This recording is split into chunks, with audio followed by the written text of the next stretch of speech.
Welcome to Biblical Antiquities, a series of studies into Bible archaeology and history. I am Raymond Capt, biblical archaeologist and research historian. Our Creator has revealed many things to man in many ways. In addition to the written word of the Bible, we learn from creation itself and from the archaeological record of past civilizations. This series is designed to open your understanding to many truths, some of which may be new to you. Allow the Holy Spirit, or Spirit of Truth, and the Word of God to be your guide. This series is narrated by Paul H. Johnson. As birds flying. Prophecy occupies a very large part of the biblical record, but very few give the subject the study required for a true understanding. It is a sensitive area because many interpretations are given to specific passages relating to the future with an emphasis that is either unwarranted or in error. Some of the most reliable clues to the study of prophecy are found by examining history. If this is done, it can be shown that the majority of all utterances in the Old and New Testament have already been fulfilled.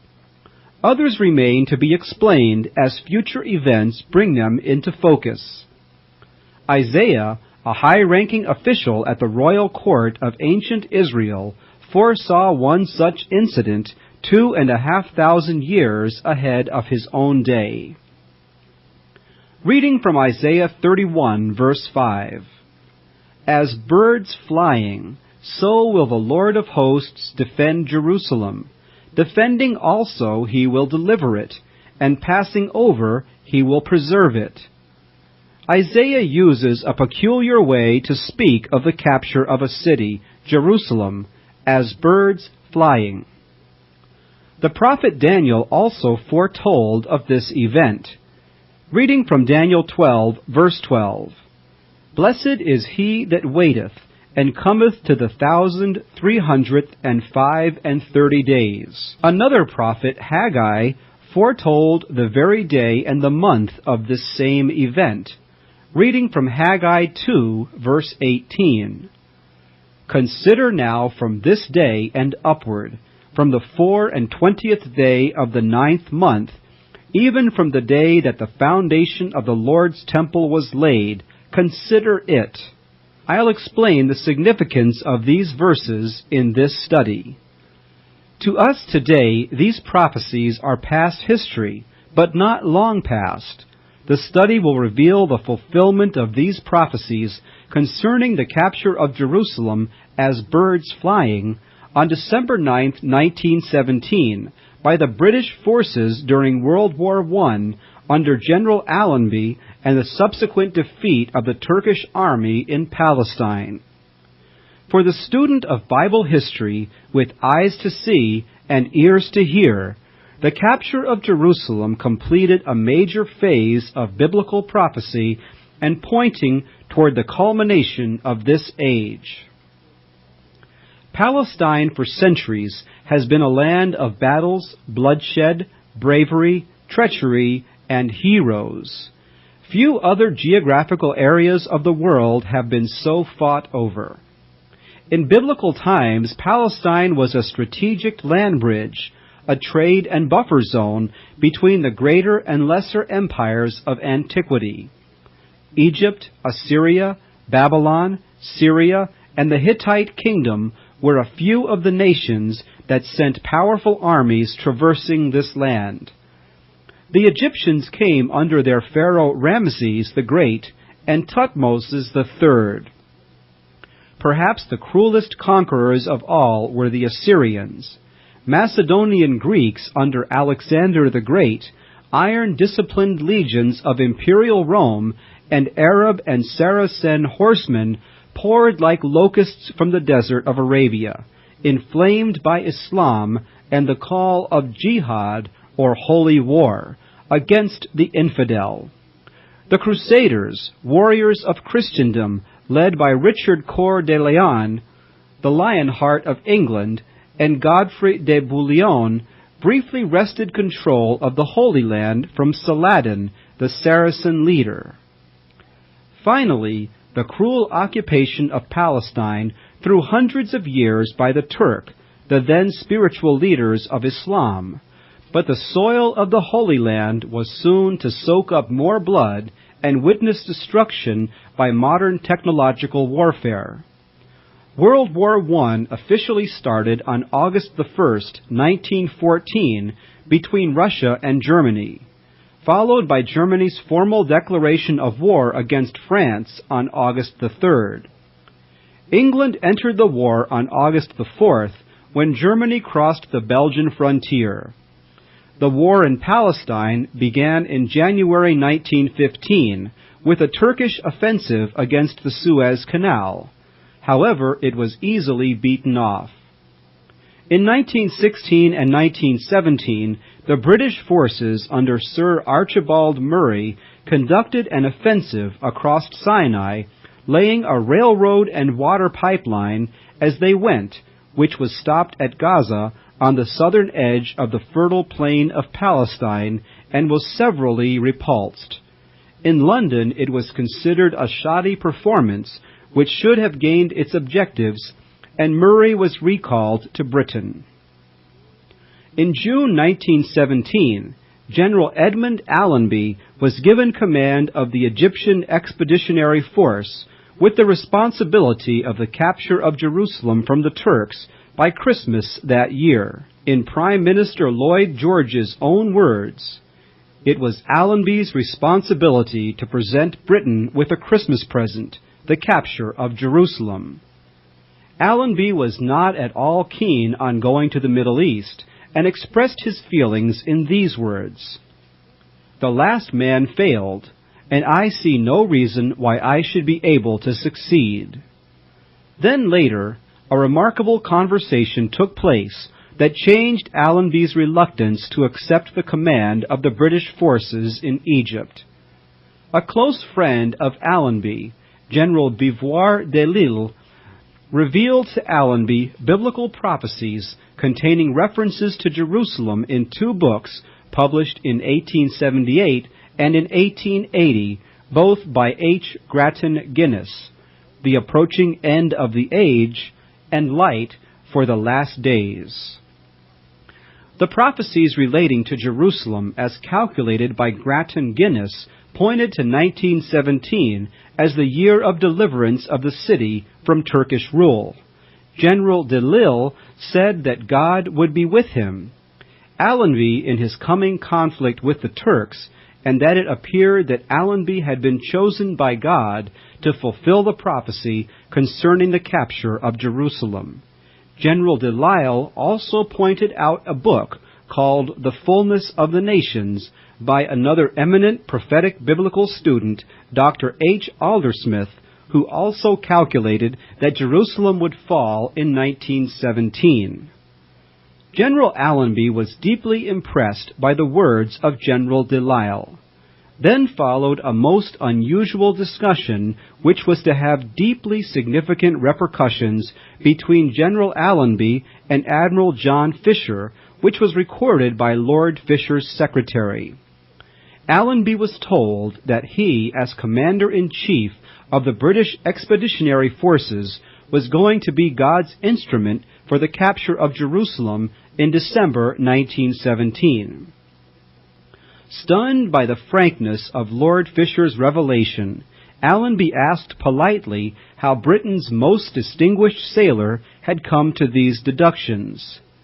It is recorded that the hours rolled by as Lord Fisher explained to the astonished general the Israelitish origins of the Anglo-Saxon, Celtic, and kindred peoples, and the covenants recorded in the Bible that God made to Israel, among which were prophecies indicating that Israel was to become a great nation and a company of nations, to have a new language, to have a new name, to colonize the desolate places of the earth, to carry the gospel to all the peoples of the world, and to be called the sons of God, meaning that they would accept Christianity, and lastly, that they would become God's instrument in destroying evil. When the conversations had ended, Lord Fisher added this, It would be absolutely essential that aircraft be used in the final assault on the city of Jerusalem, and read to Allenby these words in the Scripture: "As birds flying, so will the Lord of hosts defend Jerusalem. Defending also he will deliver it, and passing over he will preserve it." This is recorded in Isaiah chapter 31, verse 5. A somewhat bemused Allenby then thoughtfully considered all that he had heard from General Delisle and Admiral Fisher. Armed and fortified with the knowledge that he had heard, General Allenby arrived in Egypt like a whirlwind. He immediately purged the dross from among the officers, those who spent too much time propping up the bar in Shepherd's Hotel in Cairo, and they soon found themselves on the boat back to England and the not-so-comfortable conditions in the trenches on the Western Front in Europe. Allenby's energy and confidence inspired a new hope in what had been a rather dispirited army. He surrounded himself with staff officers of high intelligence and thorough army training. In a short time, Allenby had command of an army of astonishing complexity, resembling a crusade. It included soldiers from Britain, India, Australia, New Zealand, and South Africa, with smaller contingents from Egypt, Singapore, Hong Kong, and the West Indies. In the early stages of the advance against the Turks, Allenby had to make do with rather lightweight aircraft, which were hardly a match for the more advanced Albatross fighters on loan from the Germans to the Turks. Knowing the value of air reconnaissance, Allenby requested 5 squadrons of more modern aircraft. However, only 3 could be spared from the Western Front, but what arrived were the best, the formidable Bristol fighter, probably the best all-around fighting aircraft of the Great War, and with these, plus the nimble SE-5 Scout, air superiority was soon wrenched from the Imperial German Air Force. General Allenby's staff knew that their assignment was to capture Jerusalem by December 1917, which gave them only about 6 months in which to accomplish this. Many doubted that the city could be taken by Christmas, if at all. Some were not aware that God's divine time clock was ticking, and every move, every battle won, every skirmish lost, was to be controlled by that clock, and by prophecy written over 2,000 years earlier by God's prophets to Israel. The situation in the midsummer of 1917 was this. To the west was the Mediterranean Sea, where the Royal Navy had sea superiority. To the east lay the endless, waterless deserts of what was in those days Transjordan. To the south lay Egypt, Sinai, and the British forces, and to the north, the enemy, the German-Turkish armies. The most direct route to Jerusalem would lie up the coast. This was the route that for centuries invaders of Palestine had taken before and after the Assyrians. However, Gaza was well fortified and had repelled 2 earlier British attempts to take it. Beersheba, apart from its own wells, was an area almost devoid of water, and it appeared that Gaza would have to be taken first. The Royal Navy would supply the water. Allenby felt sure that the Turks were convinced that he would attack Gaza, either in a frontal assault or a sea landing under cover of the Navy, or both simultaneously. Thus he decided to reverse the logical plan and make Beersheba the primary target and Gaza the second. If he failed, the British forces would be in a worse position than were General Murray's forces the previous spring. Allenby also needed complete surprise, and Beersheba had to fall in one day, otherwise his army, both men and horses, would rapidly run out of water. To gain complete surprise, the British embarked on one of the most famous and successful acts of deception in the history of warfare. The aim was to convince the German and Turkish high commands that he intended to attack Gaza, and that his movements against Beersheba was just a decoy. The plan was the brainchild of Allenby's head of field intelligence, who not only conceived the plan, but also executed it. He faked some documents which showed that there would be an attack on Beersheba to cover a new assault on Gaza. These documents were then packed with some lunch and money into a haversack. As a final stroke of genius, he enlisted the aid of a hospital nurse, and he coached her to write a remarkably moving letter, supposedly from the wife of the carrier of the documents, describing the birth of their recently born son. This was added to the contents of the haversack, and he rode out into no man's land, some distance from the British lines. When he was in sight of a Turkish patrol, he dismounted and used his binoculars, seemingly to identify the enemy patrol, which immediately began firing at him, luckily missing him. Apparently in a panic, he dropped his binoculars, haversack, water bottle, and rifle, which had all been stained with fresh blood from his horse, and remounting, he galloped back towards the British lines, sagging in his saddle to make the Turks think that one of their shots had hit him. The haversack and the items he had dropped were recovered and forwarded back to German and Turkish command headquarters. The Turks were wary of a ruse, but the Germans were convinced by the letter about the baby that the find was genuine, and the plan outlined was the logical decision they had expected. Thus the Germans moved an entire division stationed at Beersheba back to Gaza, informing the Beersheba commander that possibly he might be subjected to an attack by 1 or 2 infantry brigades and cavalry from the south, but by no large mounted force. But the wily mind of the Turk, still suspicious, made plans for the demolition of the wells, the ammunition dumps, and the rail equipment.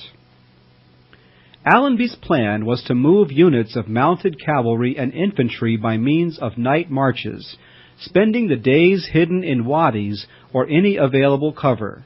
It was vital that they attacked and captured the water holes before they could be blown. The attack started with the Desert Mounted Corps, making a 25-mile night ride in order to make the necessary surprise dawn attack on Beersheba on the morning of the 21st of October. 40,000 troops were ready, in position, waiting for the start whistle. That morning, an early dawn flight by a German reconnaissance aircraft spotted the masses of cavalry and hightailed it back to base with this vital news and photographs. However, the Royal Flying Corps were also early risers, and Captains Peck and Lloyd Williams, flying a Bristol fighter, attacked the German aircraft and shot it down. Possibly the whole success of Allenby's campaign hinged on this single action by the Royal Flying Corps. The attack on Beersheba went in on time, and the water holes were captured only moments before the Turks could blow them up. Allenby next moved against Gaza, and with the help of the Royal Navy, which pounded the shore fortifications with their heavy guns, after a mercifully brief fight, Gaza was captured. Now the road to Jerusalem was open.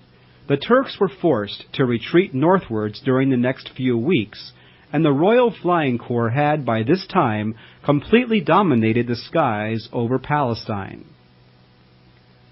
December the 8th was the date set for the main attack on Jerusalem, but the problem which had been facing Allenby, the avoidance of street fighting, which would have created large numbers of casualties, had been solved.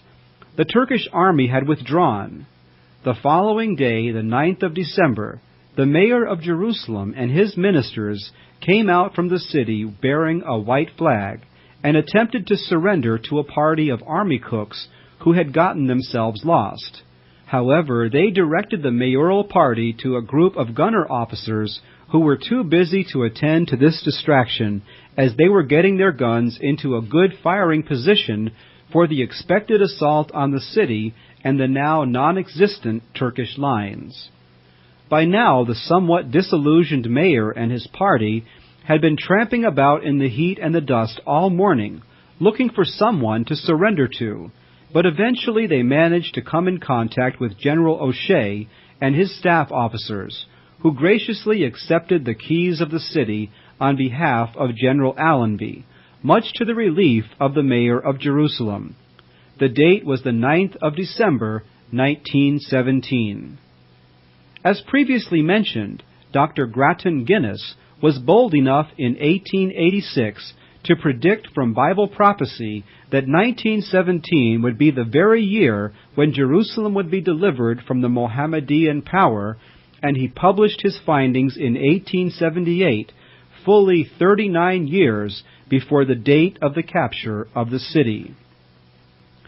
Dr. H. Aldersmith in 1893 also came to the same conclusion, and even suggested, and this was long before the era of aviation, that a flying craft would play a major role in the deliverance of the city. Turning back to the book of Daniel, we read in chapter 9 Daniel's prayer concerning his own city, Jerusalem. The prophet wrote that in a critical time toward the end of the age, the city would be delivered from the abomination of desolation, the Muslim power, and he indicated the time when this would occur. Reading from chapter 12 and verses 11 and 12. And from the time that the daily sacrifice shall be taken away, and the abomination set up, there shall be 1,290 days. Blessed is he that waiteth, and cometh to the 1,335 days. To understand the length of a prophetic day, we read in Numbers chapter 14, verse 34. After the number of days in which ye search the land, even 40 days, each for a year, shall he bear your iniquities, even 40 years, and ye shall know my beach of promise. Thus we are told to reckon each day as a year. Confirmation of this is found in Ezekiel chapter 4, verse 6, wherein it is written, I have appointed thee each day for a year. Both verses tell us that God allotted each prophetic day for a prophetic year, so 1,335 days equals 1,335 prophetic years. If we take the rise of the Mohammedan power from its beginning in 622 A.D., and add 1,335 lunar years by the Mohammedan calendar, we come to the Christian year A.D. 1917. It is significant to note that there were Egyptian coins minted in 1917 bearing the Arabic numerals 1335. On the reverse side of the coin are the Roman numerals 1917. Islam as a religious movement dates its commencement from the Hijra, 622 A.D., when Muhammad fled from Mecca to Medina, where he was received as a prince and prophet.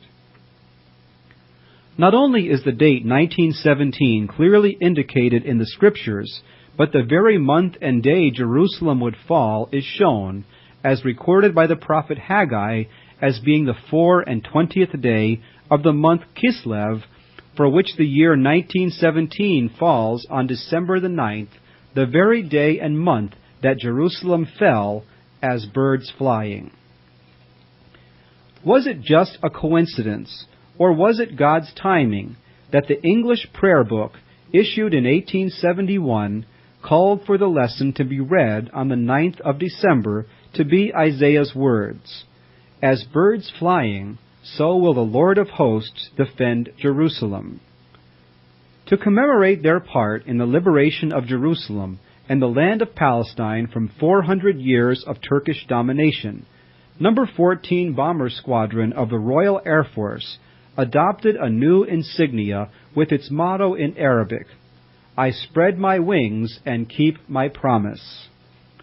Obviously, RAF Command Headquarters recognized what future generations would come to forget, that divine intervention saved Jerusalem, and that they were instruments of God in the fulfillment of that prophecy.